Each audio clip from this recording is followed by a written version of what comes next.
Bonjour et bienvenue sur Mon Financier. Nous sommes le lundi 9 février. Cette semaine, on va reparler de la Grèce. Pourquoi? Parce que ça fait 2 semaines d'abord que les élections ont eu lieu. On va faire un premier bilan. D'autre part, mercredi, c'est la première réunion de l'Eurogroupe à laquelle assistera la Grèce. Et jeudi, c'est son premier sommet européen. Tout va consister à aider Tsipras à sauver la face parce qu'on ne va pas laisser sortir la Grèce de l'Union européenne ni de la zone euro.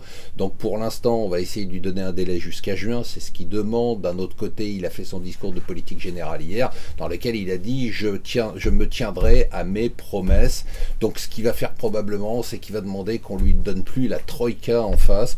Et en fait, ce qu'on va lui permettre, c'est de négocier directement avec l'Union européenne, avec le FMI. Donc c'est toute une question de mots. Tout va tourner autour du mot troïka, mais finalement on va lui faire un petit cadeau. L'autre zone de conflit, alors là c'est un conflit militaire urgent en Europe, c'est l'Ukraine.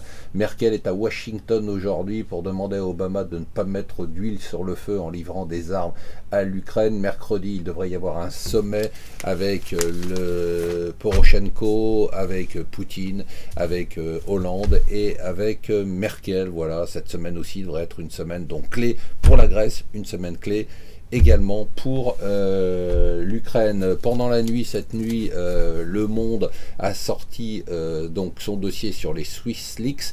SwissLeaks, c'est ces 100 000 comptes de personnalités de tous les pays qui auraient eu des comptes en Suisse et notamment il y a pas mal de noms français qui ont émergé, des noms assez connus.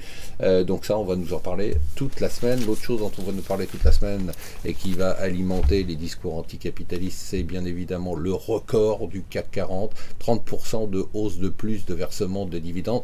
Bon, si on regarde de près, en fait, il y a deux opérations exceptionnelles, c'est LVMH après la vente de Hermès et surtout L'Oréal qui a racheté une partie de la participation qu'avait Nestlé. Mais c'est pas grave, ça permettra quand même d'alimenter la haine des entreprises et la haine des capitalistes. Enfin, la bonne nouvelle du week-end, c'est que la loi Macron, qui est en discutant au Parlement, et bien vendredi soir, est passé un dispositif pour faciliter à nouveau l'attribution d'actions gratuites dans les entreprises. Il était temps. Voilà, restez avec nous sur Mon Financier.